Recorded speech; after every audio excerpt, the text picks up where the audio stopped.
चंदन की लकड़ी भगवान को प्रसन्न कर देती है, घर में समृद्धि देती है। अशोक पेड़ की लकड़ी घर में संतान की कमी नहीं आने देती। ऐसा बताते हैं कि जिन बहनों को बेटियां ही बेटियां हो रही हैं और उनकी या तो कमर से या उनके तकिए के नीचे अशोक पेड़ की लकड़ी रख दी जावे तो उससे पुत्र वंश की प्राप्ति होती है। लकड़ी के मेवा जामुन की लकड़ी, उसका पानी लीवर और किडनी को तंदुरुस्त कर देता है, अंदर के इन्फेक्शन को दूर कर देता है। और पीपल की लकड़ी उसके द्वारा यजन किया जाए तो वह रोगों को दूर कर देती है। और सच मानिए तुलसी की लकड़ी माला बनकर उस पर जप करने से भगवान की प्राप्ति करा देती है। सब कुछ इसमें लकड़ी में छिपाए।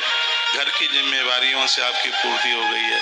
अब तो हाथ में तंबूरा ले लो, अब तो हाथ में तुलसी की माला ले लो, कंठ में रुद्राक्ष की माला पहनो, तुलसी की कंठी पहनो, हाथ में जप में तुलसी या रुद्राक्ष की माला, यही कमाल कर देगी। तो वृद्धावस्था में तो माल से भी ज्यादा माला की आवश्यकता है। भगवान कपिल नारायण बड़ी अद्भुत कथा कहते हैं, साधु व साधु भूषणा, जो सहज है सरल है वो घर गृहस्थी में रहते हुए भी वो बड़े साधु है। इस उम्र में भी आपको क्रोध आ जाता है, थोड़ा नमक ज्यादा हो गया, थोड़ी मिर्च ज्यादा हो गई या कम हो गई या समय से नहीं भोजन मिल पाया तो आधे से ज्यादा खून तो आप क्रोध की भट्टी पर ही चढ़ा करके छुन छुन करके खत्म कर दो। थोड़ी सहजता हो, थोड़ी सी सरलता हो, और ये सब भजन के बिना नहीं मिलेगी। और वो यौवन के वो ढंग निकल गए हैं, वो चढ़ी हुई आंखें वो समय निकल गया है।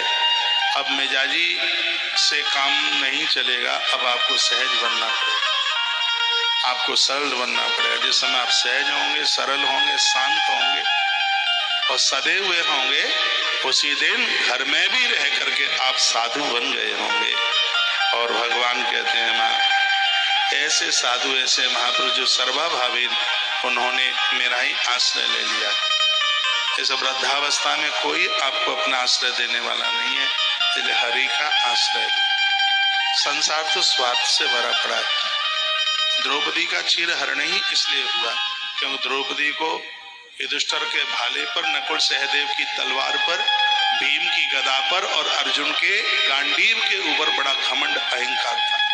ईश्वर की लीला देखिए, धोती साड़ी उसी समय खिंच रही है जब पांचों आयुध और पांचों मारथी बिल्कुल सामने बैठे हुए। परमात्मा ने सिद्ध करके बता दिया, मैं तुम्हारा था और मैं ही तुम्हारा रहूंगा और कोई नहीं। ये तो सब दुनिया संसार स्वार्थ से भरा पड़ा है। इसलिए उन लोगों का संग करो जो ईश्वर के आश्रय में रह रहे हैं। कितना सुंदर श्लोक लिखा है, मदाश्रया कथा मृष्टा सुनंती कथयन्ति च।